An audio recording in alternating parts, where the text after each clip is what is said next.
നല്ല ക്ഷീണമുണ്ട്, കണ്ണൊക്കെ അടഞ്ഞു പോവുകയാണ്. എന്നാൽ എത്ര ശ്രമിച്ചിട്ടും ഉറങ്ങാൻ പറ്റുന്നില്ല. ഉറക്കം വരാതെ തിരിഞ്ഞും മറിഞ്ഞും കിടന്ന് നേരം വെളുപ്പിച്ചു. പലരും പറയുന്ന പരാതിയാണ്, എല്ലായ്പ്പോഴും ക്ഷീണമുണ്ടായാൽ വേഗം ഉറങ്ങിപ്പോകുമെന്ന് കരുതരുത്.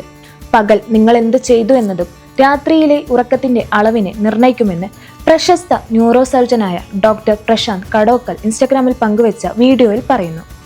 പകൽ നിങ്ങളുടെ പ്രവൃത്തികൾ എങ്ങനെയാണോ അതിനനുസരിച്ചായിരിക്കും രാത്രിയിലെ നിങ്ങളുടെ ഉറക്കമെന്ന് ന്യൂറോ സർജൻ പറയുന്നു.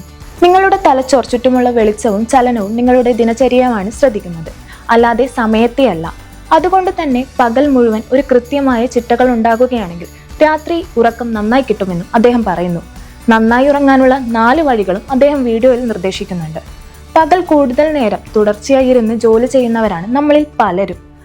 ജോലിയുള്ള ദിവസങ്ങളിൽ ഓഫീസിലും ഒഴിവുള്ള ദിവസങ്ങളിൽ വീട്ടിലെ സോഫയിലും ഇരുന്ന് നാം ചിലവഴിക്കുന്നു.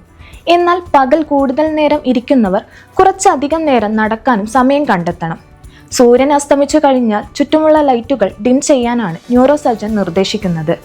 ഉറങ്ങുന്നതിന് മുൻപ് വെളിച്ചം ഡിം ചെയ്യേണ്ടത് പ്രധാനമാണ്. ഉറങ്ങുമ്പോൾ മുറിയിലെ വെളിച്ചം അണയ്ക്കുന്നതും നല്ലതാണ്.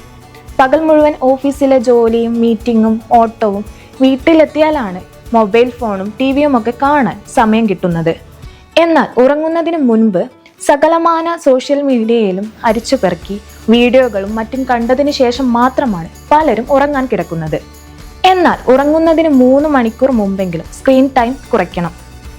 നല്ല ഉറക്കത്തിന് അത്താഴം നേരത്തെ കഴിക്കേണ്ടതും അത്യാവശ്യമാണ്. കഴിയുമെങ്കിൽ സൂര്യാസ്തമയത്തിന് മുമ്പ് കഴിക്കുന്നത് നല്ലതാണ്.